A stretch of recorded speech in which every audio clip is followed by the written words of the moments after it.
lewat musyawarah. Kalau di Al-Quran terangkan wasawirhum fi kulli amrin, bermusyawarahlah setiap permasalahan. Terus ada di kalimah faida azamta fatawakkal 'alallah. Kalau punya tujuan kita.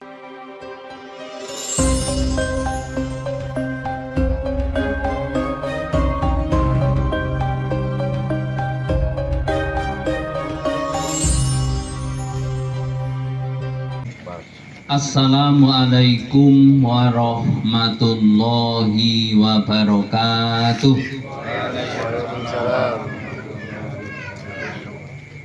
Alhamdulillahilladzi arsala rasulahu bil huda wa dinil haq liyudhhirahu 'alad dini kullihi wa kafa billahi syahida. Allahumma sholli wa sallim ala sayyidina Muhammadin wa ala alihi wa ashabihi wa man tabi'ahum bi ihsanin ila yaumiddin, amma ba'du. Bapak Kepala Desa yang saya hormati, Bapak Sekcam yang saya hormati, Bini Sepuh, terutama Karang Taruna dan jamaah, puji syukur marilah kita panjatkan kehadirat Allah Subhanahu wa Ta'ala, karena atas izinnya lah kita bisa sama-sama hadir di Tribun Marga Kencana ini dalam rangka ibadah bersama lewat bacaan Yasin diterima oleh Allah Subhanahu wa Ta'ala. Sholawat beserta salam tak ada Nabi Agung Nabi Muhammad Sallallahu Alaihi Wasallam yang kita nantikan syafaatnya nanti di yaumil kiamat. Bapak-bapak semua yang dirahmati Allah Subhanahu wa Ta'ala, alhamdulillah pada malam hari ini saya dikasih jatah. Insya Allah apa nanti yang saya sampaikan bila benar itu datangnya dari Allah Subhanahu wa Ta'ala, dimaafkan. Bapak-bapak yang dirahmati Allah Subhanahu wa Ta'ala, para hadirin semua, kisah daripada Rasulullah Sallallahu Alaihi Wasallam berkaitan dengan perjuangan beliau. Kan Islam ini bukan dengan enak seperti kita, mohon maaf.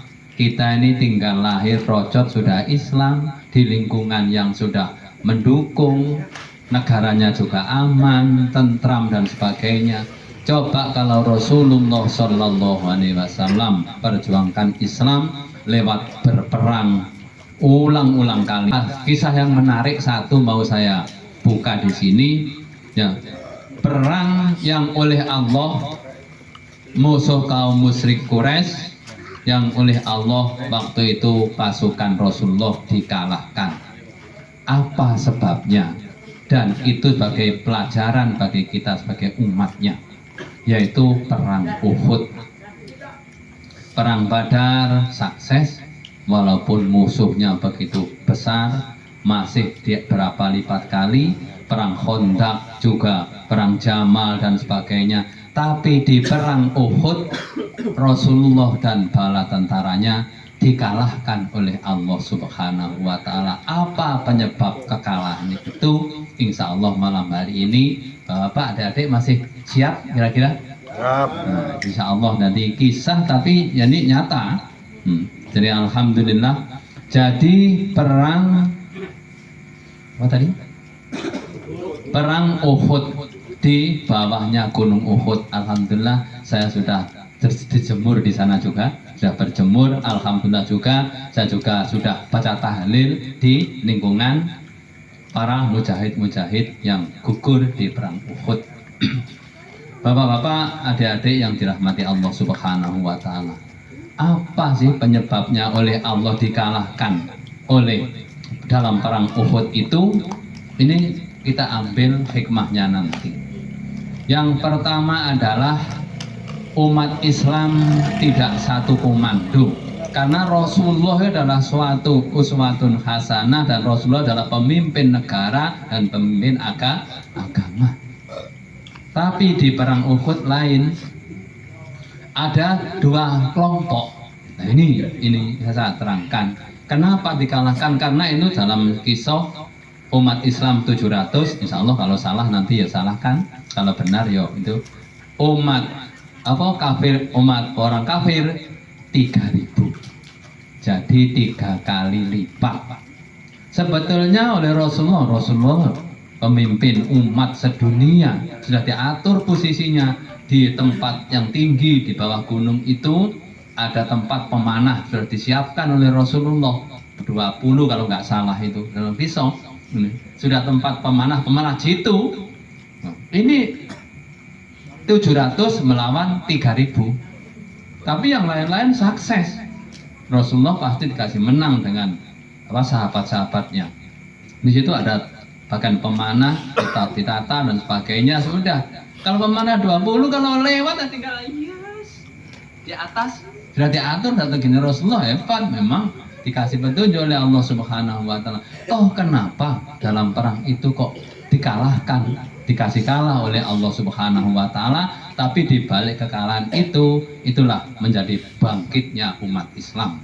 Untuk itu mudah-mudahan nanti kisah singkat ini bisa untuk memberi dorongan kita bagaimana sistem kita untuk membangun ke depan bisa berhasil dengan baik.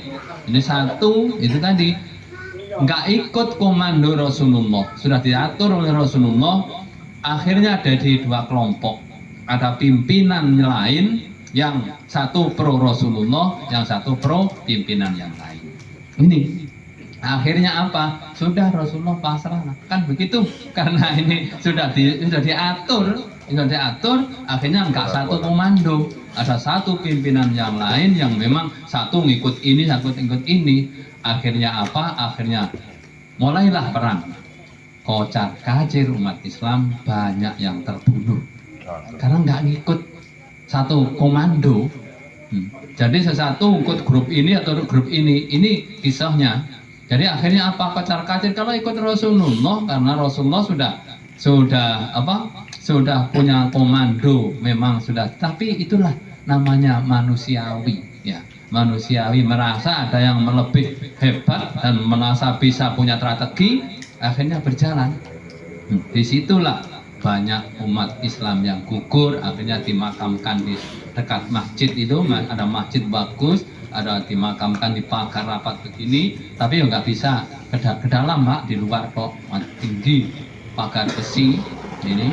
Terus kita kalau ya tahlilan, saya juga tahlilan di sana, tahlilan itu di Syuhada Uhud terutama, ya, yang Rasulullah juga susah itu. Karena apa? Itulah nggak satu komando, akhirnya apa?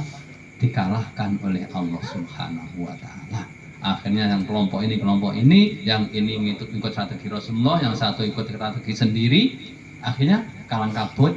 Berapa insya Allah yang meninggal di situ agak luas kok anunya itu makamnya, termasuk pamannya Rasulullah yaitu Sayyidina Hamzah, termasuk jitu dalam peperangan, kalah juga. Karena apa? Itu tadi mengikuti dualisme kepemimpinan, nggak ikut satu komando, akhirnya dikalahkan oleh Allah Subhanahu wa Ta'ala. Makanya diabadikan sekarang kalau kita ziarah ke sana, ya insya Allah. Kalau kita orang Nahdiyin, alhamdulillah saya bimbing juga dari Madura itu, ya orang-orang kita dari Pak Imam, kita ngumpul dulu, kita tahlilan singkat dulu, alhamdulillah ya.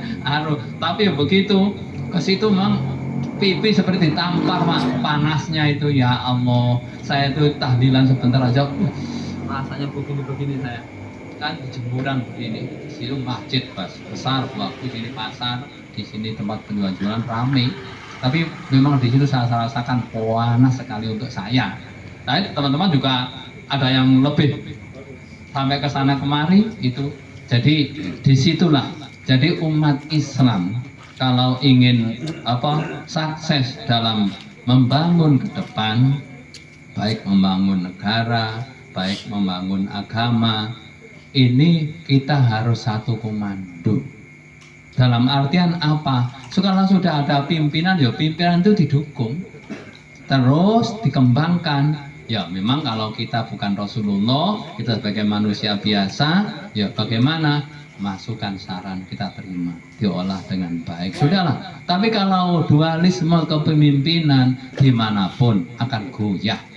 Itu contoh dari Rasul. Akhirnya apa? Setelah itu sadar umat yang kelompok yang memang ngengkel itu tadi, ngengkel yang bikin strategi sendiri tadi, akhirnya sadar bahwa itulah hikmahnya, makin bangkit. Jadi kita semua sebagai pengikut Rasulullah, kita berjuang, kita membangun apapun, insya Allah kita harus lewat satu komando. Di komando itu ya kita lewat apa? Lewat musyawarah. Kalau di Al-Quran terangkan wasawirhum fi kulli amrin, bermusyawarahlah setiap permasalahan. Terus ada di kalimah faida azamta fatawakkal 'alallah. Kalau punya tujuan kita pasrahlah kepada Allah Subhanahu wa ta'ala, tawakal pada Allah Subhanahu wa ta'ala. Apapun bentuknya di organisasi dan apapun, kalau satu ibarat sekarang bahasanya manajemen.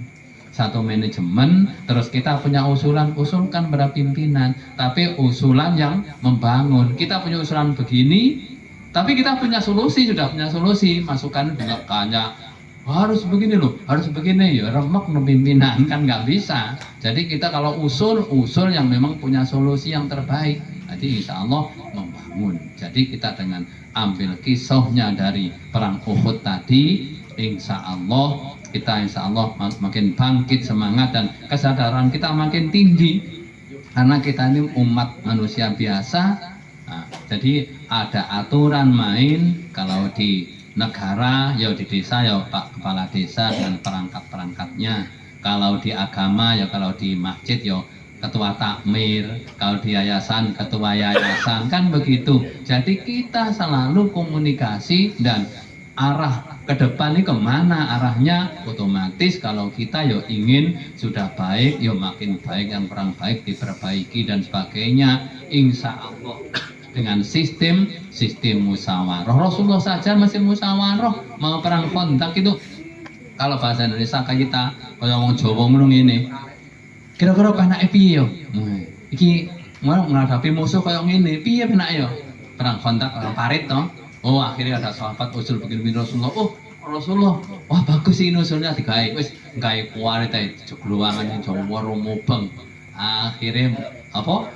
Musuh tak dadak nyamplung kabeh kan kalah. Loh, itu usul daripada sahabat. Rasulullah terbuka walaupun sudah khairu ummah, pimpinan umat sedunia dan akhirat, masih menerima saran dari sahabat-sahabatnya, membuka peluang. Inilah sistemnya pemimpin yang memang arif dan bijaksana. Untuk itu kita ambil posisi di mana kita kalau pemimpin yo siap menerima saran. Kalau orang yang dipimpin yo siap melaksanakan perintah pimpinan. Kalau ada hal yang kurang dimusyawarahkan, insya Allah. Dalam kegiatan seperti ini saja kalau kita terus musyawarah, terus inovasi, bagaimana kekalnya bisa istiqomah dan jalan, insya Allah.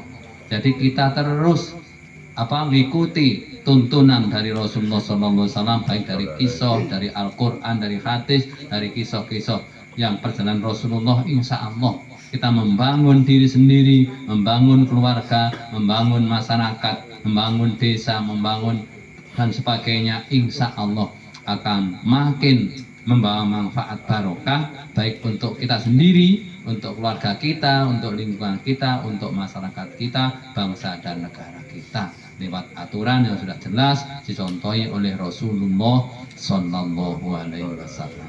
Bapak, adik-adik yang dirahmati Allah Subhanahu Wa Taala, insya Allah apa yang saya sampaikan itu, insya Allah kalau jumlahnya yang meninggal saya kurang valid, karena kalau saya hitung satu jalur ini kalau orang Jawa 10 lebih satu jalur itu kesananya.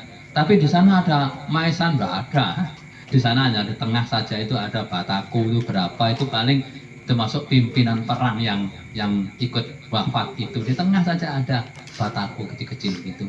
Saya lihat termasuk di makomnya Mbah Maimun, ya Allah dipindah di Makla, Mbah Maimun toh dipindah di Makla, seperti Syekh Nawawi Al-Bantani itu sebagainya kumpul di Makla. Alhamdulillah orang Indonesia di sana masih lumayanlah seperti itu. Jadi mudah-mudahan kita semua ini terdorong untuk mengikuti tuntunan Rasulullah SAW. Dan kalau memang sudah haji, alhamdulillah. Yang belum haji, umroh, monggo bareng-bareng insya Allah lah, lewat jalur yang memang yang benar-benar valid dan bimbingannya memang benar-benar bagus. Insya Allah nanti pulang, insya Allah berkesan untuk bekal di dunia ini, dan kita sedikit banyak sudah tak tahu klip untuk akhirat nanti.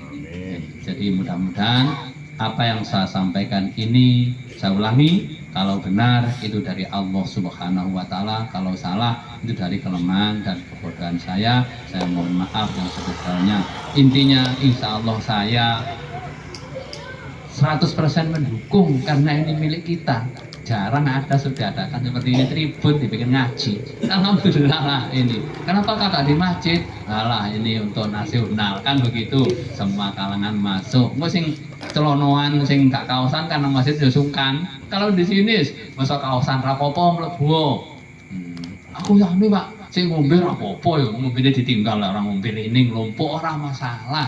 Ini kita kumpul di sini cari barokahnya, dan kita sadar bahwa kita nanti akan kembali ke sono. Yuk, sebelum kembali, yuk kita baca ikut mendoakan orang tua kita, para pemimpin-pemimpin kita, para leluhur kita yang sudah pulang menghadap Allah Subhanahu wa Ta'ala, karena keyakinan kita itu nyampe di hadapan Allah Subhanahu wa Ta'ala. Barangkali itu yang dapat saya sampaikan, ada kurang lebihnya mohon maaf. Saya akhiri, wabillahi taufiq wal hidayah, wabirridho wal inayah. Wassalamualaikum warahmatullahi wabarakatuh. Waalaikumsalam.